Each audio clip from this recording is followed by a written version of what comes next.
भूमिका किंवा योजना राज्यांना दिल्या त्या राज्याने चोखपणे पार पाडाव्या या भूमिकेतून दिल्या। परंतु सोलापूर, कोल्हापूर, पुणे महानगरपालिका यामध्ये आवास योजनेची स्थिती, मुंबई महानगरपालिका यामध्ये आवास योजनेची स्थिती आणि संभाजीनगर शहरामध्ये जी आवास योजनेची स्थिती जर तुलनात्मक जर गोष्टी केल्या गेल्या तर कुठंतरी मराठवाड्यामध्ये कोणाचाच ताळमेळ म्हणजे मंत्र्यांपासून म्हणजे सत्यातल्या मंत्र्यांपासून तर अधिकाऱ्यांपर्यंत ताळमेळ कशाच प्रकारचा लागलेला नाहीये। आणि याच्यामध्ये अधिकाऱ्यांमध्ये तर ताळमेळ नाहीये। अधिकारी फक्त हे मंत्र्यांचे आणि या राज्य सरकारचे हस्तक आहे। हे फक्त यांचे काम, यांनी जेवढे काम सांगितले तेवढेच कामाचे आहे, हे सर्वसामान्यांच्या विकासाच्या कामाचे नाहीये। ही भूमिका आहे। तुम्ही सोलापूर महानगरपालिका पहा, पुणे महानगरपालिका पहा, कोल्हापूर महानगरपालिका का केंद्रानं फक्त संभाजीनगरलाच द्यायचं नाही ठरवलं का? खासदार इम्तियाज जलीलनी जो आरोप केला त्यांना इथं या मतदारसंघात राजकारण करायचं आहे, पण सर्वसामान्यांच्या भूमिकेचा किंवा स्वप्नाचा चुराडा करून तुमचं राजकारण करू नका। तुम्ही खरं उत्तर द्या। तुम्ही आपण दिल्लीत बसतात, मग दिल्लीचा कोणता माणूस इथं ही स्कीम राबवतो? ही स्कीम कोणता केंद्रात वाट बघत होते? आता पत्रावर चालला डॉक्टर कराडांना जो पत्रव्यवहार केला, कराडांनी 2 वेळेस उद्धव ठाकरेंना म्हणजे कराडांना कळालं की हे उद्धव ठाकरे शिवाय खालचे ऐकत नाही कोणी, तर डायरेक्ट उद्धव ठाकरेंना पत्र लिहिलं की आपण याच्यात लक्ष घालावं, ही भूमिका घेतली। आता याच्यावरती इम्तियाज जलीलने पत्रकारांना सांगायचे असे 2 मिनिटं जर उद्धव ठाकरेंना जाऊन भेटले असते, आदित्य ठाकरेंना जाऊन भेटले असते किंवा केंद्रातल्या एखाद्या मंत्र्याला जाऊन भेटले असते किंवा नाही नॉमिनल फोटो जरी का तुमच्यापर्यंत पोहोचवला असतो की मी भेटलो, हे तरी वाटलं असतं की त्यांच्या बोलण्यामध्ये तथ्य आहे। पण त्यांची भूमिका त्यांनी प्रेस एवढ्यासाठीच घेतली, त्यांना राज्य शासनावर सध्या कापड फोडायचं नाही, कारण राज्य शासनाला मिळून ते कारभार करतात। राज्य शासनातले काही मंत्री, काही खासदार, प्रेस घ्यायला लावली असं नाही, त्यांचे काही खासदार हे सगळे शिवसेनेबरोबर आहे। आता इम्तियाज जलीलचं नाव इतक्या चांगल्या पद्धतीने सूर्यकुंडाला दिलं, हे उगाच दिलं का? हे उगाच दिलं? अरे हे सगळे हे मिळते जुळते हे गणित। शेवटी आम्हाला एवढं सांगायचं, भाऊचं असं म्हणणं आहे शिवसेनेने इम्तियाज जलीलला प्रेस घ्यायला लावली। हो भाऊ, शिवसेनेने इम्तियाज होऊ शकतं, असं झालं बी असेल ना, मग ते राज्य सरकारला का बोलत नाही? ते करून जी भूमिका किंवा योजना राज्यांना दिल्या त्या राज्याने चोखपणे पार पाडाव्या या भूमिकेतून दिल्या। परंतु सोलापूर, कोल्हापूर, पुणे महानगरपालिका यामध्ये आवास योजनेची स्थिती, मुंबई महानगरपालिका यामध्ये आवास योजनेची स्थिती आणि संभाजीनगर शहरामध्ये जी आवास योजनेची स्थिती जर तुलनात्मक जर गोष्टी केल्या गेल्या तर कुठंतरी मराठवाड्यामध्ये कोणाचाच ताळमेळ म्हणजे मंत्र्यांपासून म्हणजे सत्यातल्या मंत्र्यांपासून तर अधिकाऱ्यांपर्यंत ताळमेळ कशाच प्रकारचा लागलेला नाहीये। आणि याच्यामध्ये अधिकाऱ्यांमध्ये तर ताळमेळ नाहीये। अधिकारी फक्त हे मंत्र्यांचे आणि या राज्य सरकारचे हस्तक आहे।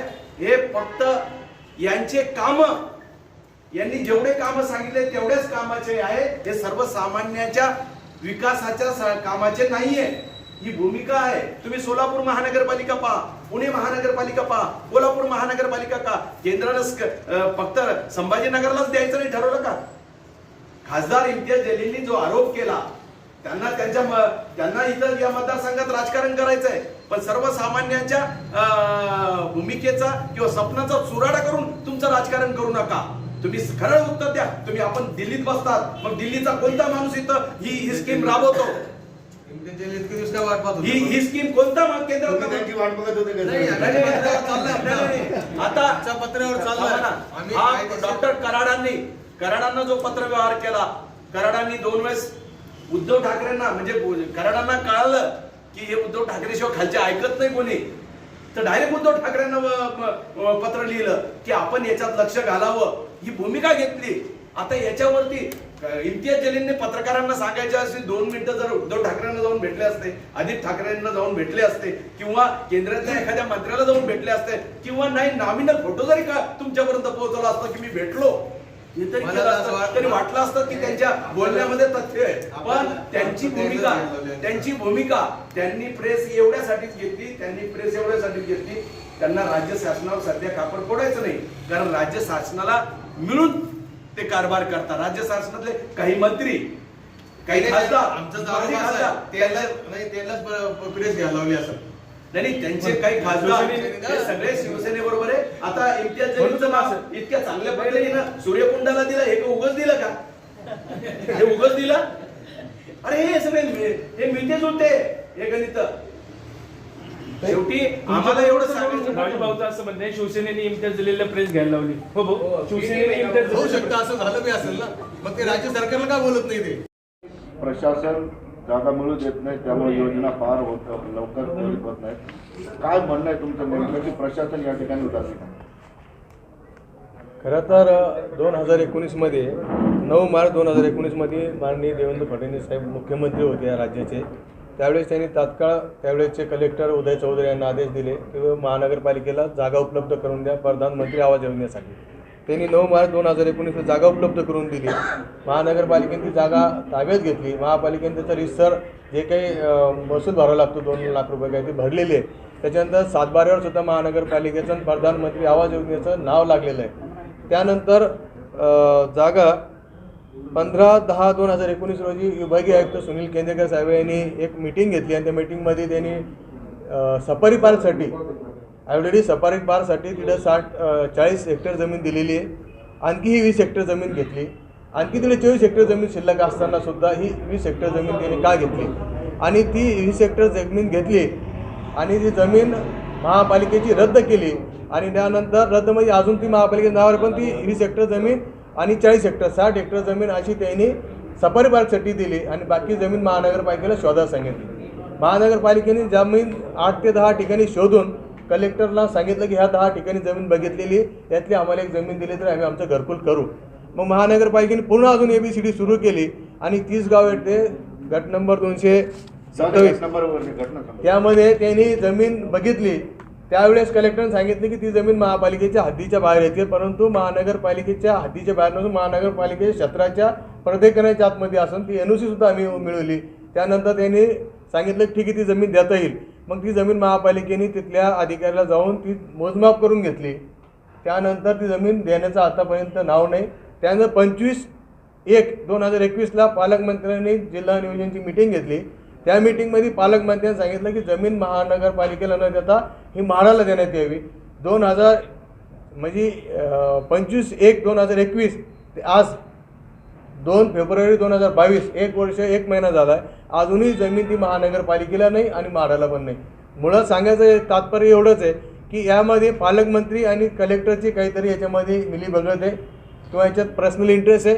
त्यामुळे ही जमीन महापालिकेला देत नाही किंवा महापालिकेवर यांचा भरोसा नाही आहे महापालिका काम करेल म्हणून. आतापर्यंत महापौर त्यांचा होता, त्यांचा भरोसा नाही. आता 2 वर्षापासून प्रशासक आहे, त्याच्यावर सुद्धा त्यांचा भरोसा नाही का, असा प्रश्न याच्या मागून उपस्थित होतो. आणि म्हाडाला सुद्धा जागा ही दिली गेलेली नाही आणि महापालिकेला सुद्धा दिली गेलेली नाही. आमचं म्हणणं असं आहे की महानगरपालिकेच्या माध्यमातून ह्या शहरातल्या गोरगरिबांना घरं मिळाली असते. मग एक तर त्याच्या मागचे वंचित राहिलेले ह्या सरकारच्या राज्य सरकारच्या उदासीनतेमुळे. आणि काल परवाच इम्तियाज जलील यांनी प्रेस घेऊन सांगितलं की पंतप्रधानांनी योजना अशी आणलेली आहे आणि ही योजना खोटी आहे, बोगस आहे, लोकांना स्वप्न दाखवले. परंतु ह्या योजनेमध्ये जे 3-4 टप्पे आहेत तर त्याच्यातल्या 2 घटकामध्ये 9,908 लोकांना याचा लाभ मिळालेला आहे. 4थ्या टप्प्यामध्ये 731 लोकांचे घरकुल मंजूर झाले, त्याचं काम चालू आहे. 3ऱ्या टप्प्यातली योजना जी रखडली ही 52,000 लोकांचा प्रश्न जो आहे तर फक्त आणि फक्त पालकमंत्री सुभाष देसाई आणि सुनील चव्हाण आणि सुनील केंद्रेकर यांच्यामुळे ही योजना रखडलेली आहे. यांच्यामुळे ह्या लोकांचं नुकसान झालेलं आहे. आणि इम्तियाज जलील सांगता मी उत्तर प्रदेशला जाऊन बॅनर लावील. मी त्यांना एवढीच विनंती करतो, तुमच्याकडे सर्व कागदपत्र आहे, तुम्ही हुशार आहे, स्वतःला समजता, तर तुम्ही ते वाचा. कोणामुळे ही जमीन मिळाली नाही, कोणामुळे घरकुल मिळाले नाही, त्याचे बॅनर या शहरामध्ये लावा की राज्य सरकारच्या नाकर्त्यापणामुळे इथल्या अधिकाऱ्याचे नाव टाकून त्याचे यांच्या नाकर्त्यामुळे किंवा यांच्या भांडणामुळे ह्या शहरामध्ये ही जमीन उपलब्ध होऊ शकली नाही. तर ते लोकांना खरं लागेल आणि खरं पटेल आणि त्याचा फायदा तुमच्या माध्यमातून म्हणा किंवा अजून कोणाच्या माध्यमातून का होईना पण ह्या गोरगरिबाला झाला पाहिजे. माननीय पंतप्रधानांनी जातपात न पाहता पक्षपात न पाहता सर्वांना घरं मिळावं याच्यासाठी ही स्कीम लागू केलेली आहे. याच्यामध्ये एवढंच. आणि एवढं याच्यानंतर एक छोटासा किक आहे की ह्या सरकारला काँग्रेस, राष्ट्रवादी आणि शिवसेनेचे दलिताचा कळवळा म्हणतात. अनुसूचित जातीसाठी रमाई योजना आहे. या शहरामध्ये देवेंद्र फडणवीस सरकार असताना 52 कोटी रुपये दिले आणि जवळपास त्यावेळेस 2450 घरकुल झालेत, 1900 घर कंप्लीट झालेत आणि 550 घराचं काम चालू आहे. 19 नंतर 2539 म्हणजे 2500 घरं मंजूर झालेत रमाई योजनेमध्ये. परंतु ह्या सरकारनं पैसे नाही दिले. मला राज्य सरकारनं एकही रुपया, महापालिकेने 63 कोटी मागणी केलेली आहे. म्हणजे प्रत्येक वर्षी 10-12 कोटी, 63 कोटी मागणी केलेली आहे. परंतु अजून 1 रुपया न दिल्यामुळं ते सुद्धा रमाई घरकुलचे सुद्धा एकही घर होऊ शकले नाही नवीन ह्या 2-2.5 वर्षामध्ये. म्हणून हे सरकार मुद्दामून ही योजना या शहरात लागू नये आणि दलित लोकांना याचा लाभ मिळू नये. आणि त्याचबरोबर पंतप्रधान आवास योजनेसुद्धा लाभ मिळू नये. पंतप्रधान आवास योजना ही सर्व जातीसाठी आहे. हे ज्या लोकांना या शहरामध्ये घर नाही आहे, भाड्याने राहतात, किरायाने राहतात, अशा लोकांसाठी 52,000 अर्ज पात्र ठरलेले आहे. 52,000 लोकांना स्वतःचं हक्काचं घर मिळालं असतं, परंतु या सरकारमुळे मिळालं नाही.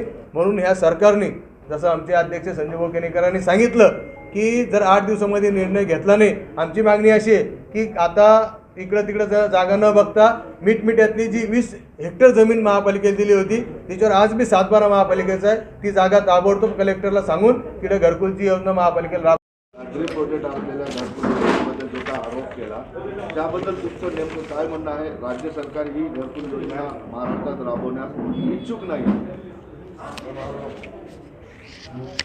परवा संभाजीनगरचे खासदार इम्तियाज जलील यांनी जो पंतप्रधान आवास योजनेसंदर्भात बेछूट आरोप केले, ज्या आरोपांना काहीच तथ्य नाही आहे, अशा आरोपांचं उत्तर देण्यासाठी खऱ्या अर्थानं भारतीय जनता पार्टीचे माजी सभापती, महानगरपालिकेचे माजी उपमहापौर आणि भारतीय जनता पार्टी संभाजीनगर शहराचे सरचिटणीस राजूभाऊ शिंदे यांनी सर्व कागद पुराव्यासह सर्व काही गोष्टी आज प्रेससमोर मांडल्या.